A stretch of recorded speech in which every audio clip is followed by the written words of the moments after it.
আপনারা দেখছেন বাংলা চ্যানেল কোটি প্রাণ একসাথে।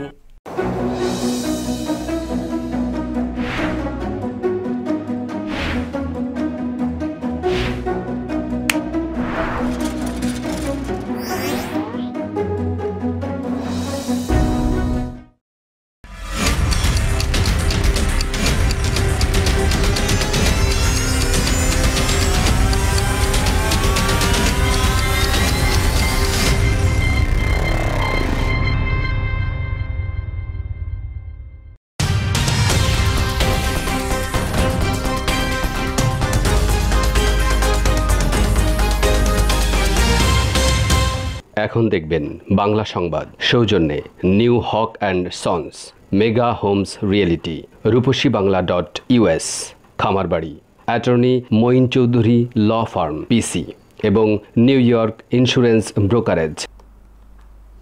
প্রিয় দর্শক, স্বাগত জানাচ্ছি বাংলা চ্যানেল সংবাদে। আপনাদের সঙ্গে আছি আমি মেহরুন বিনতে ফেরদৌস। শুরুতেই জানিয়ে দেব শিরোনাম।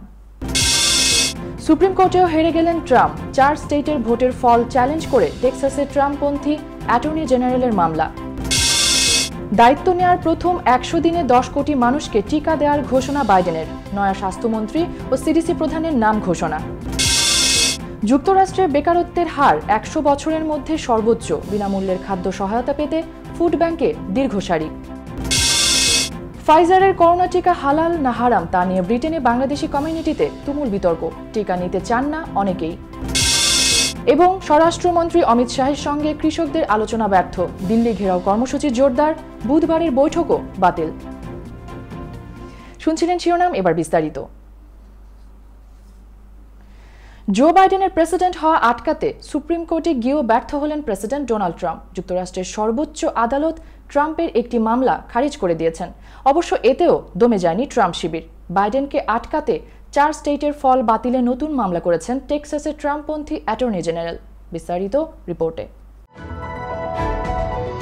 পেনসিলভানিয়া স্টেটের ভোটের ফলে ডেমোক্র্যাট প্রার্থী জো বাইডেনকে বিজয়ী হিসেবে প্রত্যয়ন না করার জন্য সেখানকার আদালতে আবেদন করেছিল ট্রাম্প শিবির।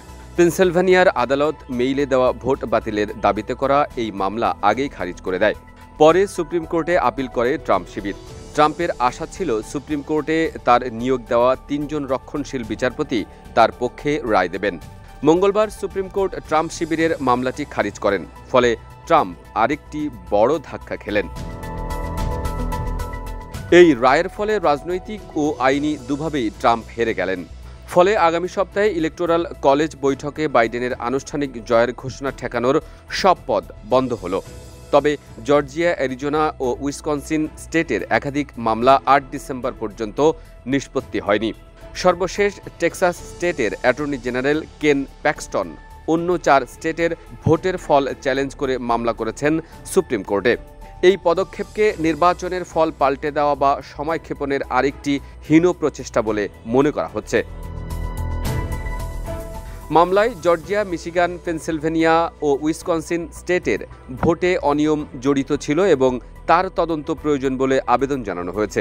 আবেদনে এই 4 স্টেটের ফল বাতিল ও নির্বাচনের ফল প্রত্যয়নের সময়সীমা 14 ডিসেম্বর থেকে বাড়ানোর আদেশ চাওয়া হয়েছে। 14 ডিসেম্বর ইলেকটোরাল কলেজের ভোট হবে। যুক্তরাষ্ট্রের নিয়ম অনুযায়ী কোনো স্টেটে পপুলার ভোটে জয়ী প্রার্থীকে ভোট দেবেন ওই স্টেটের ইলেকটোরাল কলেজ। ওই দিনই বাইডেনকে আনুষ্ঠানিক জয়ী ঘোষণা করা হবে। 20 জানুয়ারি তিনি যুক্তরাষ্ট্রের 46তম প্রেসিডেন্ট হিসেবে শপথ নেবেন। CM Shafiq, Bangla channel, news desk. দায়িত্ব নেওয়ার প্রথম 100 দিনের মধ্যে 10 কোটি ডোজ করোনা ভাইরাসের টিকা দেওয়ার টার্গেট নিয়েছেন নবনির্বাচিত প্রেসিডেন্ট জো বাইডেন। মঙ্গলবার ডেলাওয়্যারে এক সংবাদ সম্মেলনে তিনি তার সরকারের নতুন স্বাস্থ্যমন্ত্রীকে পরিচয় করিয়ে দেওয়ার সময় এমন মন্তব্য করেন। আরও দেখুন রিপোর্টে। ডেলাওয়ারে ট্রানজিশন অফিসে ক্যালিফোর্নিয়ার অ্যাটর্নি জেনারেল জেভিয়ার বেসেরাকে সবার সঙ্গে পরিচয় করে দেন ইলেক্ট প্রেসিডেন্ট জো বাইডেন। তিনি জানান, স্বাস্থ্যমন্ত্রী হিসেবে তাকেই পছন্দ নয়া সরকারের। এ সময় রোগ নিয়ন্ত্রণ ও প্রতিরোধ কেন্দ্র সিডিসি প্রধান হিসেবে রোচেল ওয়ালেন্সকির নাম ঘোষণা করা হয়। Mr. President-elect, Madam Vice President-elect, I am honored by the trust you have placed in me to serve the American people during this critical time. Biden বলেন, আমার প্রথম 100 দিনে কোভিড-19 ভাইরাস নিঃশেষ হয়ে যাবে না। আমি সেই প্রতিশ্রুতি আপনাদের দিতে পারবো না। খুব দ্রুত যেমন এই পরিস্থিতি তৈরি হয়নি, রাতারাতি আমরা এখান থেকে বের হতেও পারবো না। তবে আমার প্রথম 100 দিন সংক্রমণের প্রাদুর্ভাব কমে যাবে এবং আমেরিকানদের জীবনেও পরিবর্তন আসতে শুরু করবে। ক্ষমতা নেয়ার প্রথম 100 দিন সবাইকে মাস্ক পরারও আহ্বান জানান বাইডেন। এই সময় স্কুল কলেজও খুলে দেওয়ার ব্যবস্থা করবেন বলে জানান তিনি। My first 100 days won't end the COVID-19 virus. I can't promise that. But we did not get into this mess quickly. We're not going to get out of it quickly. It's going to take some time. দ্রুত Pfizer ও বায়োএনটেকের টিকার অনুমোদন দিতে যাচ্ছে যুক্তরাষ্ট্র সরকার। খাদ্য ও ঔষধ প্রশাসন FDA রিপোর্টে দেখা গেছে টিকাটি 95% কার্যকর। আগামীকাল বৃহস্পতিবার তারা চূড়ান্ত সিদ্ধান্তে যাবেন। অবশ্য বর্তমান প্রেসিডেন্ট ডোনাল্ড ট্রাম্পও এই ভ্যাকসিন দ্রুত আমেরিকানদের মধ্যে প্রয়োগের উপর গুরুত্ব দিচ্ছেন। জানুয়ারির মাঝামাঝি সময়ে যুক্তরাষ্ট্রের টিকার প্রয়োগ শুরু করতে চাইছেন Trump. We're just days away from authorization from the FDA and we're pushing them hard. At which point we will immediately begin mass distribution. Abu Jaral Gifari, Bangla channel news desk. এবার অন্যান্য প্রসঙ্গ। ফ্লোরিডার কোভিড-19 সাবেক ডেটা সায়েন্টিস্টের বাড়িতে তল্লাশি চালিয়েছে পুলিশ। ফ্লোরিডা সরকারের বিরুদ্ধে তার তোলা মহামারীর তথ্য গোপনের অভিযোগের প্রেক্ষাপটে সৃষ্ট উত্তেজনার মধ্যেই গতকাল সোমবার এই তল্লাশি চালানো হয়। ফ্লোরিডার কোভিড-19 সম্পর্কিত তথ্য বিশেষজ্ঞ হিসেবে কাজ করা রেবেকা জোন্স অভিযোগ তুলেছেন, ফ্লোরিডা প্রশাসন কোভিড-19 মহামারীর ভয়াবহতা কমিয়ে দেখানোর চেষ্টা করছে। ডেটা সায়েন্টিস্ট হিসেবে ফ্লোরিডা প্রশাসনের সঙ্গে কাজ করা জোন্স গত মে মাসে স্বাস্থ্য বিভাগ থেকে বরখাস্ত হন। তার বিরুদ্ধে অভিযোগ ছিল, কোনো অনুমতি ছাড়াই তিনি স্টেটের সরকারি মেসেজিং ব্যবস্থায় ঢুকে কর্মীদের প্রতি কোভিড-19 মহামারীতে হওয়া মৃত্যু নিয়ে প্রকাশ্যে কথা বলার আহ্বান জানান। বিষয়টি নিয়ে এখনও তদন্ত চলছে, তবে এই অভিযোগ অস্বীকার করেছেন রেবেকা জোন্স। করোনা মহামারী বেশ বড়সড় ধাক্কা দিয়েছে যুক্তরাষ্ট্রের অর্থনীতিতে। কাজ হারিয়ে বেকার লাখ লাখ আমেরিকান। রাজনীতির জালে প্রণোদনা প্যাকেজ আটকে যাওয়ায় নগদ অর্থ সংকটেও ভুগছেন অনেকে, যার ফলে ফুড ব্যাংকগুলোর সামনে বিনামূল্যের খাবার সংগ্রহে এখন দেখা যাচ্ছে দীর্ঘ লাইন। সাম্প্রতিক ইতিহাসে যুক্তরাষ্ট্রে আর এমনটা দেখা যায়নি। বিস্তারিত রিপোর্টে। করোনা মহামারীর কারণে এই প্রথম বিপুল সংখ্যক আমেরিকানকে খাদ্য সহায়তার জন্য ফুড ব্যাংকগুলোর সামনে লাইনে দাঁড়াতে দেখা গেছে। 2007 থেকে 9 সময়ের অর্থনৈতিক মন্দার সময়ও এমন দেখা যায়নি। এমনকি করোনা মহামারীর প্রথম ঢেউয়ের সময়ও খাদ্য সহায়তার জন্য এত মানুষকে একসঙ্গে সারিবদ্ধ হয়ে ফুড ব্যাংকের সামনে দাঁড়াতে দেখা যায়নি। যুক্তরাষ্ট্রে এ পর্যন্ত করোনায় মারা গেছেন 2,80,000-এর চেয়ে বেশি মানুষ। এই সংখ্যা ক্রমাগত বাড়ছে। শীতের আগমন বার্তার সঙ্গে সঙ্গে জেঁকে বসেছে আতঙ্ক। সংক্রমণ বাড়ছে হুহু করে। এরই মধ্যে ক্যালিফোর্নিয়ার বেশ কিছু অঞ্চল লকডাউন করে দেওয়া হয়েছে। মহামারীর কারণে বিভিন্ন ব্যবসা প্রতিষ্ঠান বন্ধ থাকায় লাখো মানুষ বেকার হয়ে পড়েছে। যুক্তরাষ্ট্রে বর্তমানে 14.7% মানুষ বেকার, যা গত 100 বছরের ইতিহাসে এই প্রথম। যুক্তরাষ্ট্রের বৃহত্তম ক্ষুধা বিরোধী সংগঠন ফিডিং আমেরিকা জানিয়েছে, গত মার্চ থেকে অক্টোবর পর্যন্ত তারা 4.2 বিলিয়ন বা 420 কোটি খাবার প্যাকেট বিলি করেছে। করোনা মহামারীর কারণে ফুড ব্যাংক থেকে খাদ্য সহায়তা নেওয়া লোকের সংখ্যা 60% বেড়েছে। যারা খাদ্য নিতে আসছেন তাদের 40%ই এমন সহায়তা প্রথম নিচ্ছেন। ক্যালিফোর্নিয়া থেকে সান আন্তোনিও, টেক্সাস থেকে Toledo, Ohio, Orlando, Florida, new ইয়র্কের বিভিন্ন স্থানে মানুষকে ফুড ব্যাংকের সামনে খাদ্যের জন্য লাইন দিতে দেখা যাচ্ছে। ফিডিং আমেরিকা জানিয়েছে, খাদ্যের চাহিদার তুলনায় সরবরাহ কম। সংস্থাটির 181টি ফুড ব্যাংক বছরের তৃতীয় প্রান্তিকে গত বছরের এই সময়ের তুলনায় 57% খাদ্য বেশি বিতরণ করেছে। বছর শেষে আরও 5 কোটি মিল তাদের সরবরাহ করতে হবে বলে তারা ধারণা করছে, যা গত বছরের একই সময়ের তুলনায় 1.5 কোটি বেশি। Recent research with McKinsey, and it shows a supply-demand gap over the course of the next 12 months, that's including everything we've gotten so far, of about 8 billion meals. So the need is still great. We continue to need help. We need it to be an all-in fight. Feeding আমেরিকার এক report থেকে জানা গেছে, যুক্তরাষ্ট্রের পর্যটন শিল্পের প্রাণকেন্দ্র বলে পরিচিত নেভাদার ক্যাসিনো, রেস্তোরাঁ, হোটেল, মোটেল ব্যবসা করোনায় ব্যাপক ক্ষতিগ্রস্ত হয়েছে। খাদ্য নিরাপত্তা বিবেচনায় স্টেটটি বর্তমানে 5ম অবস্থানে রয়েছে। এছাড়া মিসিসিপি, আরাকানসাস, আলাবামা ও লুইজিয়ানা স্টেটে বছরের শেষ দিকে প্রতি 5 পরিবারের একটিতে খাদ্য নিরাপত্তাহীনতা থাকার আশঙ্কা করা হচ্ছে। যুক্তরাষ্ট্রের স্বল্প বেতনের কর্মীরা অর্থনৈতিক সংকট ও কষ্টের মধ্যে আছেন। ক্ষুধা বিরোধী সংস্থা ফুড রিসার্চ অ্যান্ড অ্যাকশন সেন্টারের সেপ্টেম্বর মাসের প্রতিবেদনে বলা হয়েছে, যাদের আয় মহামারীর আগে বছরে $50,000 ছিল, এমন প্রতি 4 জনের 1 জনের পর্যাপ্ত খাদ্য নেই। অনেকে রাজ্য থেকে ফুড স্ট্যাম্পের সাহায্য নিচ্ছেন। সাইফুল রুদ্র, বাংলা চ্যানেল, নিউজ ডেস্ক। ফরাসি প্রেসিডেন্ট ইমানুয়েল ম্যাক্রো মৌলিক ইসলামকে টার্গেট করায় মিত্র দেশটির অতি বলপ্রয়োগমূলক পদক্ষেপের বিরুদ্ধে হুঁশিয়ারি উচ্চারণ করেছেন যুক্তরাষ্ট্রের আন্তর্জাতিক ধর্মীয় স্বাধীনতা বিষয়ক বিশেষ দূত। ম্যাক্রোর পদক্ষেপ সম্পর্কে জানতে চাইলে দূত স্যাম ব্রাউনব্যাক সাংবাদিকদের বলেন, ফ্রান্সে যা ঘটছে তা নিয়ে অবশ্যই আমি উদ্বিগ্ন। গঠনমূলক অঙ্গীকার থাকতে পারে, যেটির ক্ষতির বদলে সহায়ক হতে পারে। তিনি বলেন, যখন আপনি মারাত্মকভাবে বল প্রয়োগে যাবেন তখন পরিস্থিতি আরও খারাপ অবস্থায় যেতে পারে। ইউরোপ সবচেয়ে বেশি সংখ্যক মুসলমান বসবাস করেন ফ্রান্সে। ধর্মের সহিংস প্রকাশের নিন্দা জানিয়ে ব্রাউনব্যাক বলেন, যদি আপনি শান্তিপূর্ণভাবে আপনার ধর্ম পালন করেন তবে আপনি তা পালনের অধিকার রাখেন। এবার করোনা ভাইরাস আপডেট। করোনা ভাইরাসে আক্রান্ত হয়ে চিকিৎসাধীন থেকে মারা গেলেন বিএনপির ভাইস চেয়ারম্যান ও সাবেক মন্ত্রী চৌধুরী কামাল ইবনে ইউসুফ। বুধবার দুপুর 1টায় রাজধানীর এভারকেয়ার হাসপাতালে চিকিৎসাধীন অবস্থায় তার মৃত্যু হয়। ইন্না লিল্লাহি ওয়া ইন্না ইলাইহি রাজিউন। কামাল ইবনে ইউসুফ কোভিড-19 আক্রান্ত হয়ে 29 নভেম্বর থেকে হাসপাতালে ভর্তি ছিলেন। তাকে ইন্টেন্সিভ কেয়ারে ভেন্টিলেশন সাপোর্টেও রাখা হয়েছিল। কামাল ইবনে ইউসুফের মৃত্যুতে শোক প্রকাশ করেছেন বিএনপির মহাসচিব মির্জা ফখরুল ইসলাম আলমগীর। কামাল ইবনে ইউসুফের দাফন হবে নিজ জেলা ফরিদপুরে। সাবেক মন্ত্রী চৌধুরী কামাল ইবনে ইউসুফ ফরিদপুর সদর আসন থেকে একাধিকবার নির্বাচিত সংসদ সদস্য। নিচে ছোট্ট একটি বিরতি, ফিরে এসে থাকছে। ফাইজারের করোনা টিকা হালাল না হারাম তা নিয়ে ব্রিটেনে বাংলাদেশি কমিউনিটিতে তুমুল বিতর্ক। টিকা নিতে চান না অনেকেই।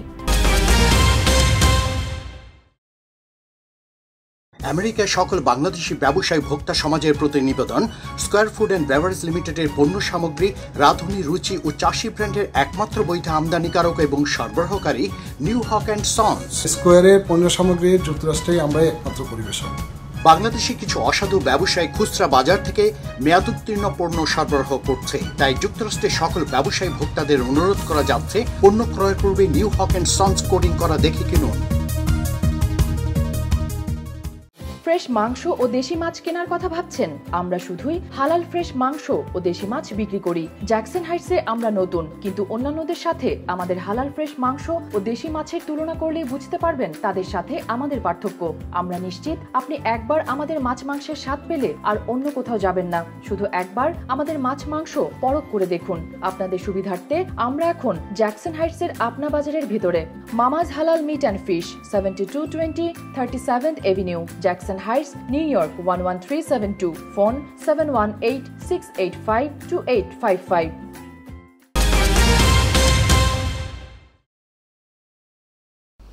আবারও স্বাগত বাংলা চ্যানেল সংবাদে। এবার বাংলাদেশ সংবাদ।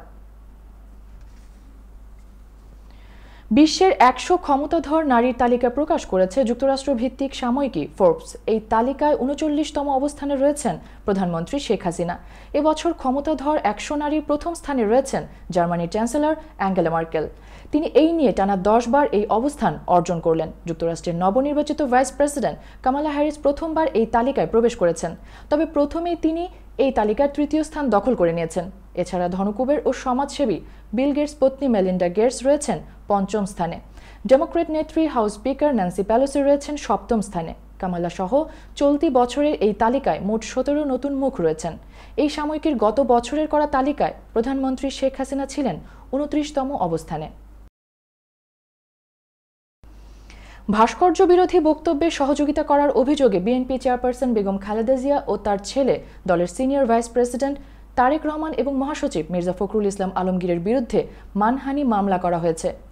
এছাড়া হেফাজত ইসলামের ভারপ্রাপ্ত আমির জুনায়েদ আহমেদ বাবুনগরী, বাংলাদেশ খেলাফত মজলিসের ভারপ্রাপ্ত মহাসচিব মোহাম্মদ মামুনুল হক ও ইসলামী শাসনতন্ত্রের সৈয়দ ফজলুল করিমকেও আসামি করা হয়েছে। বুধবার ঢাকার মুখ্য মহানগর হাকিম সত্যব্রত শিকদারের আদালতে এই মামলা করেন জননেত্রী পরিষদের সভাপতি এবি সিদ্দিকী। আদালত বাদীর জবানবন্দি গ্রহণ করে পরে আদেশ দেবেন বলে জানান। মামলায় খালেদা জিয়া ও তারেক রহমানের বিরুদ্ধে মৌলবাদী ও জঙ্গি তৎপরতায় বিশেষ গোষ্ঠীকে উস্কানি দেওয়ার অভিযোগ আনা হয়। আজ ৯ ডিসেম্বর বেগম রোকেয়া দিবস। বাংলার নারী জাগরণের অগ্রদূত বেগম রোকেয়ার ১৩৫তম জন্ম ও ৮৩তম মৃত্যুবার্ষিকী।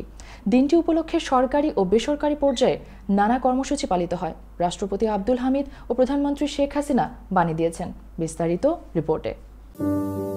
অন্ধকারাচ্ছন্ন অন্তপুর থেকে বাংলার নারীকে আলোতে নিয়ে আসার অগ্রদূত বেগম রোকেয়া ১৮৮০ সালের ৯ ডিসেম্বর রংপুর জেলার পায়রাবন্দ গ্রামে জন্মগ্রহণ করেন। সে সময় সমাজ ছিল নানাবিধ কুসংস্কারে পূর্ণ। রক্ষণশীল মুসলিম পরিবারে জন্মগ্রহণ করে তিনি নারী জাগরণের অগ্রদূতের ভূমিকায় অবতীর্ণ হন। ঊনবিংশ শতাব্দীর এই খ্যাতিমান বাঙালি সাহিত্যিক ও সমাজ সংস্কারক ১৯৩২ সালের ৯ ডিসেম্বর মৃত্যুবরণ করেন। প্রতি বছর দিবসটি উপলক্ষে সংস্কৃতি মন্ত্রণালয়, বাংলা একাডেমি সহ বিভিন্ন সামাজিক সংগঠন ও রংপুর জেলা প্রশাসন বিভিন্ন কর্মসূচি পালন করে। তবে করোনা মহামারীর কারণে এবার সীমিত আয়োজনে দিবসটি পালন করা হয়। দিবসটি উপলক্ষে এবছর বেগম রোকেয়া পদক পেয়েছেন ৫ জন বিশিষ্ট নারী ব্যক্তিত্ব। বুধবার সকালে বাংলাদেশ শিশু একাডেমি মিলনায়তনে প্রধানমন্ত্রী শেখ হাসিনার পক্ষ থেকে পদকপ্রাপ্তদের হাতে সম্মাননা পদক, সনদ ও চেক তুলে দেন মহিলা ও শিশু বিষয়ক প্রতিমন্ত্রী ফজিলাতুন্নেসা ইন্দিরা। এ সময় গণভবন থেকে ভিডিও কনফারেন্সে পদক দেওয়া অনুষ্ঠানে সংযুক্ত ছিলেন প্রধানমন্ত্রী শেখ হাসিনা। এবছর পদকপ্রাপ্তরা হলেন নারী শিক্ষায় প্রফেসর ডক্টর শিরিন আক্তার, পেশাগত উন্নয়নের মাধ্যমে নারীর ক্ষমতায়নের ক্ষেত্রে brigadier general doctor Nazma Begum, নারীর আর্থসামাজিক উন্নয়নের ক্ষেত্রে মৌজুলিকা চাকমা, সাহিত্য ও সংস্কৃতির মাধ্যমে নারী জাগরণের ক্ষেত্রে বীর মুক্তিযোদ্ধা মুশতারি শফি ও নারী অধিকারে অবদানের ক্ষেত্রে মুক্তিযোদ্ধা ফরিদা আক্তার। বেগম রোকেয়া সাখাওয়াত হোসেন শুধু নারী জাগরণের অগ্রদূতী ছিলেন না, তিনি ছিলেন ঊনবিংশ শতাব্দীর একজন খ্যাতিমান বাঙালি সাহিত্যিক, শিক্ষাবিদ ও সমাজ সংস্কারক। সে সময় সমাজ ছিল নানা রকম কুসংস্কারে নিমজ্জিত। রক্ষণশীল মুসলিম পরিবারের মেয়ে হয়েও তিনি তখনকার সময়ে নারী জাগরণের বাতিঘর রূপে অবতীর্ণ হয়েছিলেন। স্বামী সাখাওয়াত হোসেনের সার্বিক সহায়তায় তিনি আরও এগিয়ে যান। বেগম রোকেয়া সাখাওয়াত হোসেনের স্বপ্ন ছিল সমাজে নারী ও পুরুষ সমান মর্যাদা আর অধিকার নিয়ে বাঁচবে। সেই স্বপ্নের কথাই তিনি তার লেখায় তুলে ধরেছিলেন। বেগম রোকেয়ার উল্লেখযোগ্য প্রকাশনার মধ্যে রয়েছে মতিচুর, সুলতানার স্বপ্ন, পদ্মরাগ, অবরোধবাসিনী ইত্যাদি। ১৯৩২ সালের ৯ ডিসেম্বর এই খ্যাতিমান বাঙালি সাহিত্যিক ও সমাজ সংস্কারকের মহাপ্রয়াণ ঘটে। বেগম রোকেয়া দিবসে মহিয়সী এই নারীর প্রতি বাংলা চ্যানেলের শ্রদ্ধা। তমা Chowdhury, Bangla channel, news desk. এবার আন্তর্জাতিক সংবাদ।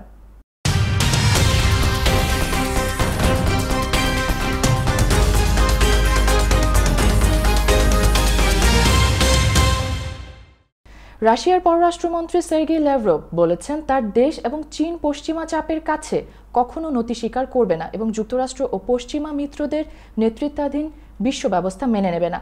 মঙ্গলবার ল্যাভরভ বলেন, আমার কোনো সন্দেহ নেই যে পশ্চিমারা এককেন্দ্রিক বিশ্ব ব্যবস্থা পুনর্বহালের চেষ্টা করছে, কিন্তু এই ধরনের বিশ্ব ব্যবস্থা রাশিয়া এবং চীন কখনো মেনে নেবে না। ল্যাভরভ বলেন, পশ্চিমারা এককেন্দ্রিক বিশ্ব ব্যবস্থা চালুর চেষ্টা করছে। দিল্লি এবং মস্কোর মধ্যকার সহযোগিতা যাতে দুর্বল হয় সেজন্য ভারতের উপর চাপ সৃষ্টি করেছে। পাশাপাশি তারা ভারতকে চীনের বিরুদ্ধে সংঘাতে জড়িয়ে পড়ার জন্য চাপাচাপি করছে।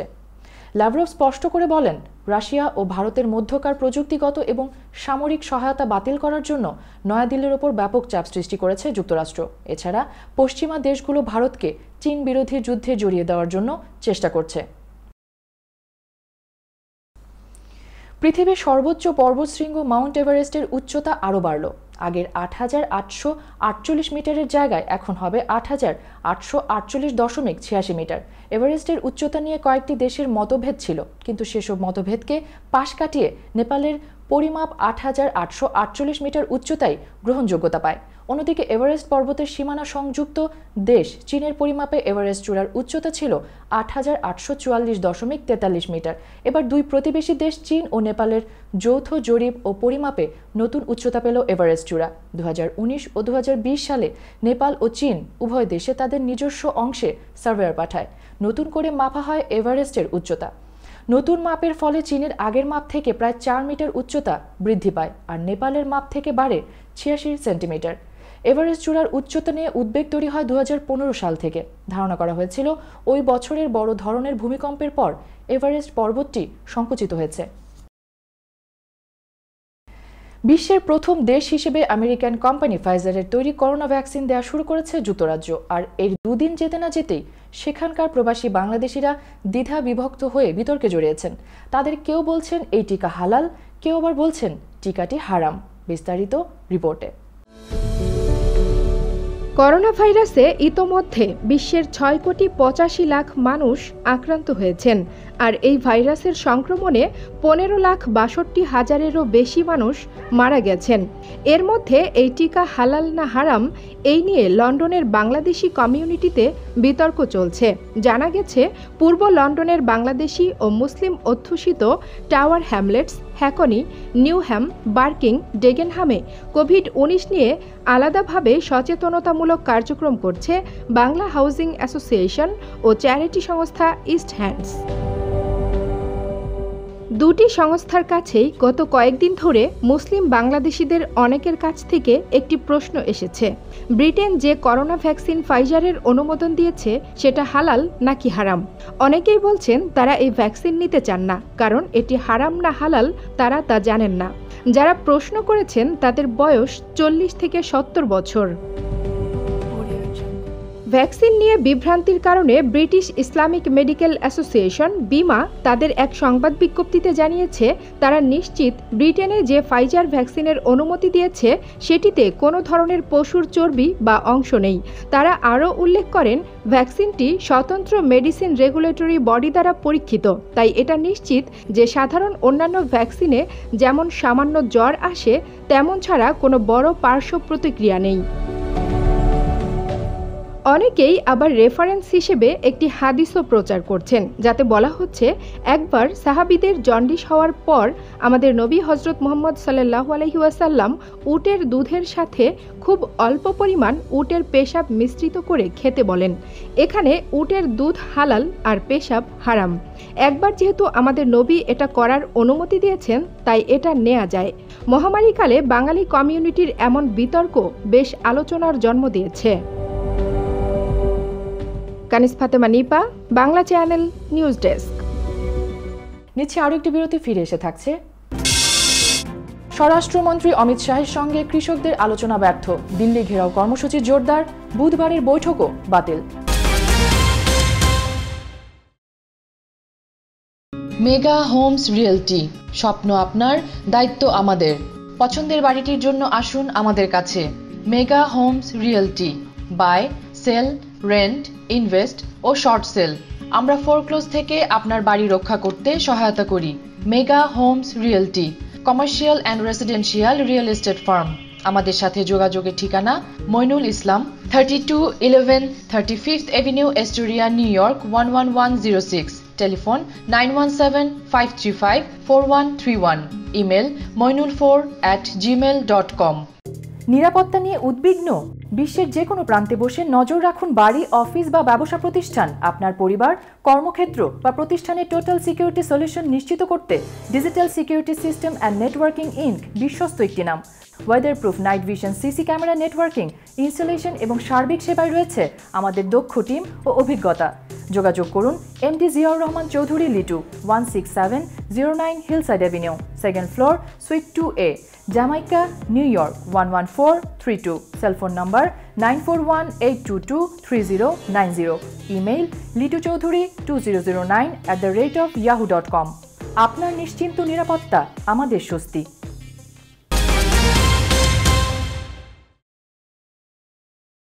আবারও স্বাগত বাংলা চ্যানেল সংবাদে। আন্দোলনের জট কাটাতে কৃষকদের সঙ্গে সরাসরি আলোচনায় বসেন ভারতের স্বরাষ্ট্রমন্ত্রী অমিত শাহ, কিন্তু এরপরও কোনো সমাধান সূত্র বের করতে পারেনি। কারণ 3টি বিতর্কিত আইন প্রত্যাহারে সরকার রাজি না হয় অনড় কৃষক নেতারা। সরকারও অনড় তার অবস্থানে, ফলে আন্দোলন শান্তিপূর্ণ থেকে সংঘাতের দিকে মোড় নিতে পারে যে কোনো সময়। বিস্তারিত রিপোর্টে। মঙ্গলবার সন্ধ্যায় কৃষক প্রতিনিধিদের সঙ্গে বৈঠকে বসেন মোদী সরকারের প্রভাবশালী মন্ত্রী অমিত শাহ। কিন্তু কৃষকদের একমাত্র দাবি ছিল বিতর্কিত কৃষক ধ্বংসের আইন বাতিল করার। সরকার সেটি না করে কিছু ধারায় সংশোধনী আনার প্রস্তাব দিলেও তা প্রত্যাখ্যান করেন কৃষক নেতারা। ভেস্তে যায় বৈঠক। এর জেরে বুধবার মোদী সরকারের মন্ত্রীদের সঙ্গে কৃষক নেতাদের যে বৈঠক হওয়ার কথা ছিল তাও বাতিল করা হয়েছে। বৈঠক বাতিল হলেও বুধবার লিখিত প্রস্তাব পাঠানো হয় সরকারের পক্ষ থেকে। এরপর সিংহু সীমানায় বৈঠক করেন কৃষক সংগঠনের নেতারা। কৃষক সভার সাধারণ সম্পাদক হান্নান মোল্লা বলেন, সরকার গত 5টি বৈঠকে একই কথা বারবার বলছে। অমিত শাহকে আমরা বলেছি নতুন কথা বলুন। একই কথা বলে কি লাভ? আমরা পরের বৈঠকে যোগ দেব কি না তা নির্ভর করছে সরকারের ওপর। মোদী সরকার এর আগে ইঙ্গিত দিয়েছিল এপিএমসির বাইরে থাকা মান্ডিতেও সমান কর, ফসল কেনার আগে ব্যবসায়ীদের নথিভুক্তি, চুক্তি চাষে বিবাদে কর্পোরেট সংস্থার বিরুদ্ধে কৃষকদের আদালতে যাওয়ার ব্যবস্থা করতে সরকার আইনে সংশোধন করতে রাজি। সরকারি ফসল কেনায় নিশ্চয়তা দিতেও সরকার তৈরি। কিন্তু কৃষক নেতারা আগের বৈঠকেই সেই প্রস্তাব বাতিল করেন। ওই 3টি কৃষি আইন প্রত্যাহারের দাবিতেই তারা অনড়। কৃষকদের সঙ্গে দেশটির স্বরাষ্ট্রমন্ত্রীর অমিত শাহের হঠাৎ বৈঠক নিয়েও বিতর্ক তৈরি হয়। সরকার তাদের ঐক্য ভাঙার চেষ্টা করছে কিনা এই নিয়ে কৃষক সংগঠনের নেতাদের মধ্যে শঙ্কা বিরাজ করে। তবে বৈঠকে গেলেও অনেক নেতাই শাহের বাসভবনে বৈঠকে যেতে রাজি হননি। ঠিক হয় পুসার ইন্ডিয়ান কাউন্সিল অফ এগ্রিকালচার রিসার্চের অতিথিশালায় বৈঠক হবে। স্বরাষ্ট্রমন্ত্রীর বাসভবন থেকে কৃষক নেতাদের সেখানে নিয়ে যাওয়া হয়। এদিকে এখনও দিল্লি ঘেরাও করে অবস্থান নিয়ে রেখেছে কয়েক লাখ সাধারণ কৃষক। তীব্র শীত ও কনকনে ঠান্ডাও তাদের দমিয়ে রাখতে পারেনি। মেহরুন বিনতে Ferdous, Bangla channel, news desk. পাকিস্তানের জাতীয় সংসদ থেকে 11 দলের সমন্বয়ে গঠিত বিরোধী জোটের সদস্যরা পদত্যাগ করার সিদ্ধান্ত নিয়েছেন। পাকিস্তান ডেমোক্রেটিক মুভমেন্ট নামে এই জোট গত সেপ্টেম্বরে গঠিত হয়েছে এবং প্রধানমন্ত্রী ইমরান খানকে ক্ষমতাচ্যুত করার বিষয়টিকে তারা প্রাথমিক লক্ষ্য হিসেবে ঠিক করেছেন। মঙ্গলবার পাকিস্তানের গণমাধ্যমকে এই তথ্য নিশ্চিত করেছেন বিরোধী জোটের প্রধান মাওলানা ফজলুর রহমান। 11 দলীয় জোটে রয়েছে সাবেক প্রধানমন্ত্রী নওয়াজ শরীফের মুসলিম লীগ এবং পাকিস্তান পিপলস পার্টি বা পিপিপির মতো প্রভাবশালী বৃহৎ রাজনৈতিক দল। জোটের নেতারা বলেছেন, ইমরান খান 2018 সালের নির্বাচনে কারচুপির মাধ্যমে ক্ষমতায় এসেছেন। ইমরান খানের নেতৃত্বাধীন পিটিআই দল 2018 সালের জুলাই মাসে অনুষ্ঠিত নির্বাচনের মাধ্যমে ক্ষমতায় আসে এবং এটি এই দলের প্রথমবারের মতো ক্ষমতায় বসা। এবার প্রবাস সংবাদ।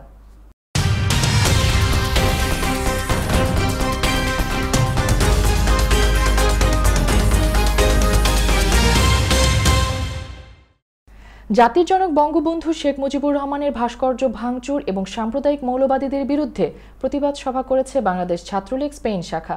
মাদ্রিদের স্থানীয় রেস্টুরেন্ট বাংলা টাউনে ছাত্রলীগ নেতা হানিফ মিয়াজির সভাপতিত্বে এই প্রতিবাদ সভা অনুষ্ঠিত হয়। বাপ্পি রহমান নাভিল ও মোহাম্মদ সাগরের সঞ্চালনায় প্রতিবাদ সভায় ভিডিও কনফারেন্সের মাধ্যমে প্রধান অতিথি ছিলেন স্পেন আওয়ামী লীগের সভাপতি SRIS রবিন। প্রধান বক্তা হিসেবে কনফারেন্সে যুক্ত ছিলেন স্পেন আওয়ামী লীগের সাধারণ সম্পাদক রিজভী আলম। বিশেষ অতিথি হিসেবে অনুষ্ঠানে উপস্থিত ছিলেন স্পেন আওয়ামী লীগের সিনিয়র সহসভাপতি আব্দুল কায়ুম সেলিম, যুগ্ম সম্পাদক তানিম চৌধুরী, সাংগঠনিক সম্পাদক বেলাল আহমেদ, সহশিক্ষা ও সাংস্কৃতিক সম্পাদক নজরুল ইসলাম। ছাত্রলীগ নেতাদের মধ্যে উপস্থিত ছিলেন মোহাম্মদ সাগর, মাসুম শেখ, সুমন হোসেন, হৃদয় হাওলাদার, রাজীব আহমেদ প্রমুখ। বিশ্বকাপ ফুটবল টুর্নামেন্টের বাছাই পর্বে বাংলাদেশ বনাম কাতারের ফুটবল ম্যাচ কভার করতে বাংলাদেশ থেকে কাতারে যাওয়া বিভিন্ন টেলিভিশন ও পত্রিকার সাংবাদিকদের সম্মানে নৈশভোজ ও নৌ ভ্রমণের আয়োজন করেছে বাংলাদেশ বিজনেস ক্লাব কাতার। অতিথিদের মধ্যে উপস্থিত ছিলেন মাছরাঙা টেলিভিশনের আবু সাদাত, যমুনা টেলিভিশনের মুজনাবিন খান তারেক, দৈনিক নয়া দিগন্তের রফিকুল হায়দার ফরহাদ, জিটিভির তহিদুর রহমান, চ্যানেল আইয়ের সাদি মোহাম্মদ ও রূপক। এনায়েতের সঞ্চালনায় অনুষ্ঠানে সভাপতিত্ব করেন সংগঠনের সভাপতি মোহাম্মদ জসিমউদ্দিন। এছাড়া আরও উপস্থিত ছিলেন মোহাম্মদ নুরে আলম, ফিরোজ কবির, মোহাম্মদ বিল্লাল পাটোয়ারি, মোহাম্মদ তানভীর, মোহাম্মদ সোহেল, মোহাম্মদ রেজাউল সহ অনেকেই। এবার খেলার সংবাদ।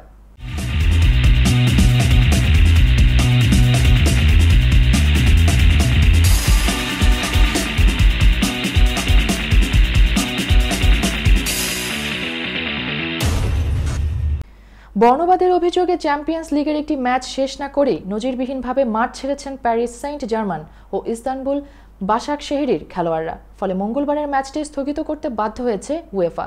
এই ঘটনায় একটি তদন্ত শুরু হয়েছে। দীর্ঘ ও উত্তপ্ত বাদানুবাদের পর দুই দলই মাঠ ছেড়ে চলে যায়। রোমানিয়ার চতুর্থ আম্পায়ার খেলার 14 মিনিটে বাশাকশেহিরির সহকারী কোচ পিয়ার ওয়েবকে কালো বলে সম্বোধন করলে শুরু হয়ে যায় বিতর্ক। তখন এই গ্রুপ পর্যায়ের খেলা গোলশূন্য ছিল। পরবর্তীতে খেলাটি বাতিল ঘোষণা করা হয়, যদিও সেখান থেকে ম্যাচটি শেষ হয়েছিল বুধবার। আবার সেখান থেকে শুরু হওয়ার কথা রয়েছে। বিশ্বজুড়ে ব্ল্যাক লাইভস ম্যাটার আন্দোলন শুরু হওয়ার পর বহু ক্রীড়াবিদ বর্ণবাদের বিরুদ্ধে কঠোর অবস্থান নিয়েছেন। গত মে মাসে যুক্তরাষ্ট্রের মিনিয়াপলিসে জর্জ ফ্লয়েড নামের এক কৃষ্ণাঙ্গকে আটকের সময় হাঁটু দিয়ে গলা চেপে হত্যা করলে বিশ্বজুড়ে প্রতিবাদের ঝড় ওঠে। এবার সংস্কৃতি সংবাদ।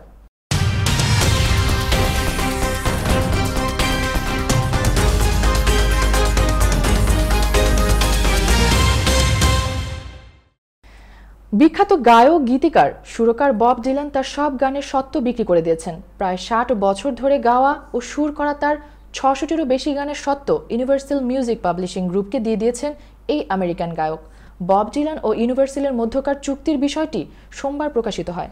কত টাকায় ডিলান এসব গান বেচেছেন তা এখনও নিশ্চিত হওয়া যায়নি। তবে কম করে হলেও $300 মিলিয়ন বিনিময়ে স্বত্ব ছেড়েছেন জনপ্রিয় এই গায়ক।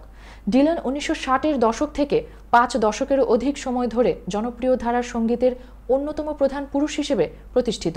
ডিলানের শ্রেষ্ঠ কাজের মধ্যে অনেকগুলো 1960 দশকে রচিত হয়েছে। এ সময় তিনি আমেরিকার অস্থিরতার প্রতীক বিবেচিত হতেন। তিনি পৃথিবীর প্রথম গীতিকার যিনি নোবেল পুরস্কারে ভূষিত হয়েছেন। এবার একটি অন্যরকম সংবাদ।